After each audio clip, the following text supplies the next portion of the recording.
தளபதி விஜய் தற்பொழுது ஜனநாயகன் படத்தில் நடித்து முடித்துவிட்டு அரசியல் வேலைகளில் பிஸியாகிவிட்டார்.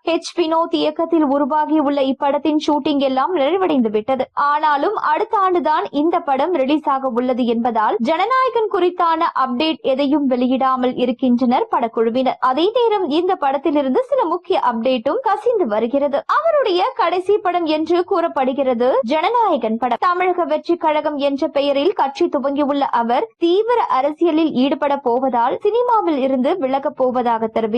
விஜயின் கடைசி படம் என்று கூறப்படுவதால் ஜனநாயகன் மீது எக்கச்சக்கமான எதிர்பார்ப்பு நிலவி வருகிறது. இப்படத்தின் இசை விழாவையும் ஆர்வமாக எதிர்பார்த்து கொண்டிருக்கின்றனர். ஒருவேளை விஜய் தற்பொழுது அரசியல் கட்சி தலைவராக இருப்பதால் அவரின் பட இசை வெளியீட்டு விழா சென்னையில் நடைபெறுவதாக இருந்தால் அரசிடமிருந்து அனுமதி வாங்க வேண்டும். அந்த அனுமதி தற்பொழுது விஜயின் பட இசை வெளியீட்டு விழாவிற்கு கிடைக்குமா என்ற சந்தேகம் உள்ளதா? அதைத் தொடர்ந்து டிசம்பர் மாதம் சென்னையில் மழை பெய்ய வாய்ப்பு இருப்பதால் கூட டிசம்பர் மாதம் சென்னையில் இசை வெளியீட்டு விழாவை நடத்த வேண்டாம் என படக்குழு யோசித்திருக்கலாம். இப்படி பல செய்திகளும் வெளியாகி வருகின்றன. அநேகமாக தற்பொழுது வந்த தகவலின்படி ஜனநாயகன் இசை வெளியீட்டு விழா மலேசியாவில் நடக்கவே அதிக வாய்ப்புகள் இருப்பதாக தெரிகின்றது. மலேசியாவில் தான் அதிகப்படியான ரசிகர்கள் திரள வாய்ப்புள்ளதா? இவ்விழாவில் மிக பிரம்மாண்டமான முறையில் நடைபெற இருப்பதாக தெரிகிறது. மேலும் விஜயின் கடைசி படம் இது என்பதால் கண்டிப்பாக ஜனநாயகன் ஆடியோ லான்ச் மிக பிரம்மாண்டமாக தான் நடைபெறும் என்றே எதிர்பார்க்கப்படுகின்றது. குறிப்பாக விஜயின் கடைசி பட ஆடியோ லான்ச் என்பதால் ஸ்பெஷலாக பல விஷயங்கள் இந்த ஆடியோ லான்ச்சில் நடத்த படக்குழு பிளான் போட்டு வருகின்றார்களா? இந்த விழாவில் பல முக்கிய பிரபலங்களும் அழைப்பு கொடுத்து இருக்கிறார்களா? அதே போல விஜயின் குடும்பத்தினர் அனைவரும் கலந்து கொள்ள உள்ளதாகவும் சொல்லப்படுகிறது. மாஸ்டர் படத்திற்கு பிறகு சங்கீதா விஜயும் வர இருப்பதாகவும் ஜேசன் சஞ்சய் மேடையில் பேச வாய்ப்பிருப்பதாக சொல்லப்படுகிறது. இதனால் இந்த ஆடியோ விழா